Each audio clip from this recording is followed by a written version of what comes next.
بسم اللہ الرحمن الرحیم۔ آن لائن معلومات چینل میں خوش آمدید دوستو، اگر آپ کو میری یہ ویڈیو پسند آ جائے تو اسے لائک اور شیئر ضرور کیجیے، اور اگر آپ نے ابھی تک میرا چینل آن لائن معلومات سبسکرائب نہیں کیا ہوا ہے تو برائے مہربانی اسے سبسکرائب کیجیے، اور اگر آپ نے سبسکرائب کیا ہوا ہے تو آپ کا بہت بہت شکریہ۔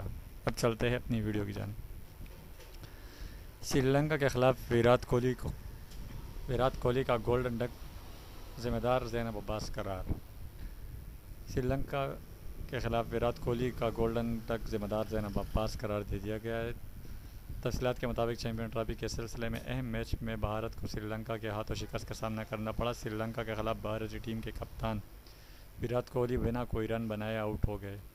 سری لنکا کے ہاتھوں شکست کے بعد اب بھارتی میڈیا نے پاکستانی اسپورٹس پرسن زینب عباس کو ویرات کوہلی کی ناکامی کا ذمہ دار ٹھہرانا شروع کر دیا ہے۔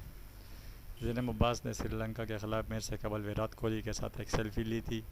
اس حوالے سے بھارتی میڈیا کا کہنا ہے کہ زینب عباس ویرات کوہلی کے لیے بدقسمتی کا باعث بنی، اسی لیے بھارتی کپتان کو ناکامی کا سامنا کرنا پڑا، جبکہ صرف ویرات کوہلی ہی نہیں، جنوبی افریقی کپتان اے بی ڈی ویلیئر کے ساتھ بھی زینب عباس نے سیلفی لی تھی، جس کے بعد وہ بھی بنا کوئی رن بنائے ہی آؤٹ ہوئے تھے۔ تاہم دوسری جانب زینب عباس نے ہندوستانی میڈیا کی ان حرکات کو برا منانے کے بجائے اس سے محض خیز باتوں سے لطف ہونے کا فیصلہ کیا۔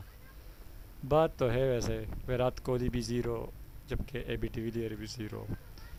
زینب عباس، تم شاید انڈیا کے میچ میں بھی ایک سیلفی لے لیتی تو شاید پاکستان بھی وہ میچ جیت جاتا، لیکن چلو خیر، جو ہوتا ہے اچھے کے لیے ہوتا ہے۔ اگر آپ لوگوں کو میری یہ ویڈیو پسند آئی ہو تو اسے لائک اور شیئر ضرور کیجیے۔